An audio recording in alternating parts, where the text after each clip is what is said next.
राधे राधे दोस्तों, स्वागत है आप सभी का हमारे YouTube चैनल पर। आज के वीडियो में हम पाप मोचनी एकादशी व्रत के बारे में जानेंगे। व्रत का महत्व क्या है, व्रत की कथा क्या है और व्रत कब है। जैसा कि मैंने पहले भी आपको बताया है कि व्रत कथा सुनने का बहुत महत्व है।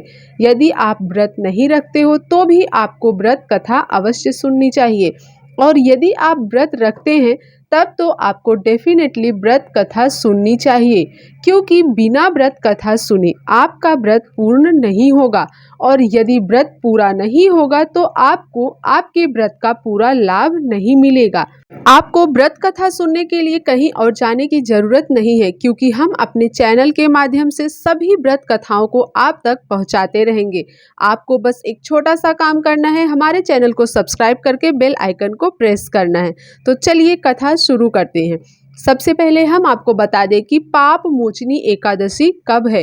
पाप मोचनी एकादशी चैत्र माह के शुक्ल पक्ष यानी अंग्रेजी कैलेंडर के अनुसार मार्च माह की दूसरी एकादशी साल 2023 में 18 मार्च दिन शनिवार को है, और इस एकादशी व्रत का पारण करने का समय अगले दिन यानी कि 19 मार्च दिन रविवार को है। तो आइए अब हम आपको व्रत कथा सुनाते हैं। अर्जुन ने भगवान श्री कृष्ण से कहा, हे मधुसूदन, आपने फाल्गुन मास के शुक्ल पक्ष की एकादशी अर्थात आमल की एकादशी के बारे में विस्तार पूर्वक बतलाया। चैत्र माह के कृष्ण पक्ष में आने वाली एकादशी का क्या नाम है और उसकी विधि क्या है, इस व्रत की कथा क्या है, कृपा करके आप मुझे बताइए। भगवान श्री कृष्ण ने कहा, हे अर्जुन, चैत्र मास के कृष्ण पक्ष की एकादशी को पाप मोचनी एकादशी के नाम से जाना जाता है। एक बार की बात है, पृथ्वीपति राजा मांधाता ने लोमस ऋषि से यही प्रश्न किया था जो तुमने मुझसे किया है। अतः जो कुछ भी ऋषि लोमस ने राजा मांधाता को बताया वही मैं तुमसे कह रहा हूँ। ध्यान पूर्वक सुनिए। राजा मांधाता ने धर्म के गुहातम रहस्यों की ज्ञाता महर्षि लोमस से पूछा, हे ऋषि श्रेष्ठ, मनुष्य के पापों का मोचन किस प्रकार संभव है? कृपा कर कोई ऐसा सरल उपाय बताएं जिससे सभी को सहज ही पापों से छुटकारा मिल जाए। महर्षि लोमस ने कहा, हे राजन, चैत्र मास के कृष्ण पक्ष की एकादशी का नाम पाप मोचनी एकादशी है। उसके व्रत के प्रभाव से मनुष्यों के अनेक पाप नष्ट हो जाते हैं। मैं तुम्हें इस व्रत की कथा सुनाता हूँ, ध्यान पूर्वक श्रवण करो। प्राचीन समय में चैत्र रथ नामक एक वन था। उसमें अप्सराएं किन्नरों के साथ विहार किया करती थीं। वहाँ सदैव वसंत का मौसम रहता था, अर्थात उस जगह हमेशा नाना प्रकार के पुष्प खिले रहते थे। कभी गंधर्व कन्याएं विहार किया करती थी तो कभी देवेंद्र अन्य देवताओं के साथ क्रीड़ा किया करते थे। उसी वन में मेधावी नाम के एक ऋषि भी तपस्या में लीन रहते थे। वे शिव भक्त थे।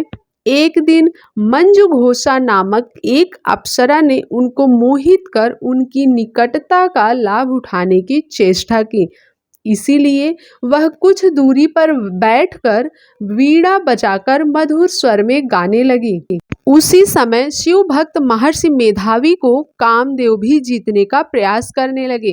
कामदेव ने उस सुंदर अप्सरा के भ्रू का धनुष बनाया, कटाक्ष को उसकी प्रत्यंचा बनाई और उसके नेत्रों को मंजू घोषा अप्सरा का सेनापति बनाया। इस तरह कामदेव अपने शत्रु भक्त को जीतने को तैयार हुआ।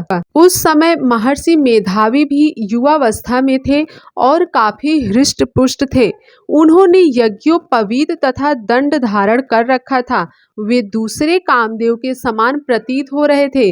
उस मुनि को देखकर कामदेव के वश में हुई मंजू घोषा ने धीरे धीरे मधुर वाणी से वीणा पर गायन शुरू किया। तो महर्षि मेधावी भी मंजू घोषा के मधुर गाने पर तथा उसके सौंदर्य पर मोहित हो गए। वह अप्सरा मेधावी मुनि को कामदेव से पीड़ित जानकर उनसे आलिंगन करने लगी। महर्षि मेधावी उसके सौंदर्य पर मोहित होकर शिव रहस्य को भूल गए और काम के वशीभूत होकर उसके साथ रमन करने लगे। काम के वशीभूत होने के कारण मुनि को उस समय दिन रात का कुछ भी ज्ञान न रहा और काफी समय तक वे रमन करते रहे। उसके बाद मंजू घोषा उस मुनि से बोली, हे ऋषिवर, अब मुझे बहुत समय हो गया है, अतः स्वर्ग जाने की आज्ञा दीजिए। अप्सरा की बात सुनकर ऋषि ने कहा, हे मोहिनी, संध्या को तो आई हो, प्रातः काल होने पर चली जाना। ऋषि के ऐसे वचनों को सुनकर अप्सरा उनके साथ रमन करने लगी। इसी प्रकार दोनों ने साथ साथ बहुत समय बिताया।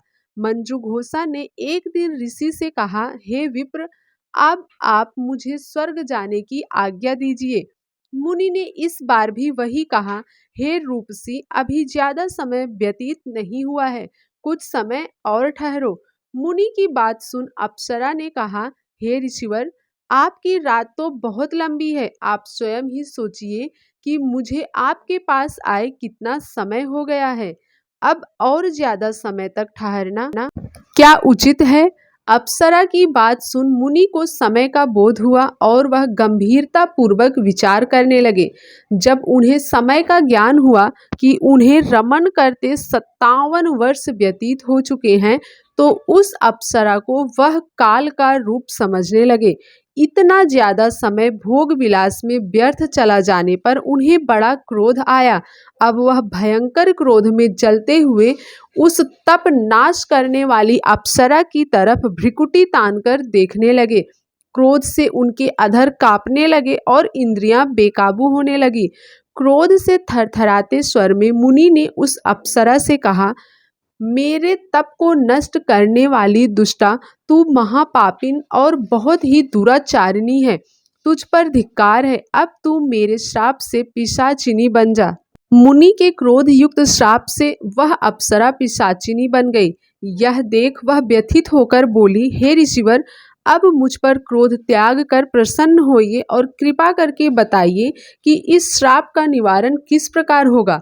विद्वानों ने कहा है, साधुओं की संगत अच्छा फल देने वाली होती है और आपके साथ तो मेरे बहुत वर्ष व्यतीत हुए हैं, अतः अब आप मुझ पर प्रसन्न हो जाइए, अन्यथा लोग कहेंगे कि एक पुण्य आत्मा के साथ रहने पर मंजू घोषा को पिशाचिनी बनना पड़ा। मंजू घोषा की बात सुनकर मुनि को अपने क्रोध पर अत्यंत ग्लानि हुई, साथ ही अपनी अपकीर्ति का भय भी हुआ। अतः पिशाचिनी बनी मंजू घोषा से मुनि ने कहा, तूने मेरा बड़ा बुरा किया है, किंतु फिर भी मैं तुझे इस श्राप से मुक्ति का उपाय बतलाता हूँ। चैत्र मास के कृष्ण पक्ष की जो एकादशी है, उसका नाम पाप मोचनी है। उस एकादशी का उपवास करने से तेरी पिशाचिनी की देह से मुक्ति हो जाएगी। ऐसा कहकर मुनि ने उसको व्रत का सब विधान समझा दिया। फिर अपने पापों का प्रायश्चित करने के लिए वे अपने पिता च्यवन ऋषि के पास गए। च्यवन ऋषि ने अपने पुत्र मेधावी को देखकर कहा, हे पुत्र, ऐसा क्या किया है तूने कि तेरे सभी तप नष्ट हो गए हैं, जिससे तुम्हारा समस्त तेज मलिन हो गया है। मेधावी मुनि ने लज्जा से अपना सिर झुकाकर कहा, पिताश्री, मैंने एक अप्सरा से रमन करके बहुत बड़ा पाप किया है। इसी पाप के कारण संभवतः मेरा सारा तेज और मेरे तप नष्ट हो गए हैं। कृपा करके आप इस पाप से छूटने का उपाय बतलाइए। ऋषि ने कहा, हे पुत्र, तुम चैत्र माह के कृष्ण पक्ष की पाप मोचनी एकादशी का विधि तथा भक्ति पूर्वक उपवास करो, इससे तुम्हारे सभी पाप नष्ट हो जाएंगे। अपने पिता च्यवन ऋषि के वचनों को सुनकर मेधावी मुनि ने पाप मोचिनी एकादशी का विधि पूर्वक व्रत किया। उसके प्रभाव से उनके सभी पाप नष्ट हो गए। मंजू घोषा अप्सरा भी पाप मोचिनी एकादशी का उपवास करके पिशाचिनी की देह से छूट गई और पुनः अपना सुंदर रूप धारण कर स्वर्गलोक चली गई। लोमस मुनि ने कहा, हे राजन, इस पाप मोचिनी एकादशी के प्रभाव से समस्त पाप नष्ट हो जाते हैं। इस एकादशी की कथा के श्रवण और पठन से 1000 गौ दान करने का फल प्राप्त होता है। इस उपवास के करने से ब्रह्म हत्या करने वाले, स्वर्ण चुराने वाले, मद्यपान करने वाले, अगम्यागमन करने वाले आदि भयंकर पाप भी नष्ट हो जाते हैं और अंत में स्वर्गलोक की प्राप्ति होती है। वीडियो आपको अच्छा लगा तो लाइक ज़रूर कीजिएगा और अपने दोस्तों रिश्तेदारों के साथ ज़रूर शेयर कीजिएगा। यदि आप हमारे चैनल पर नए हैं तो चैनल को सब्सक्राइब ज़रूर कर लीजिए। जय श्री राधे।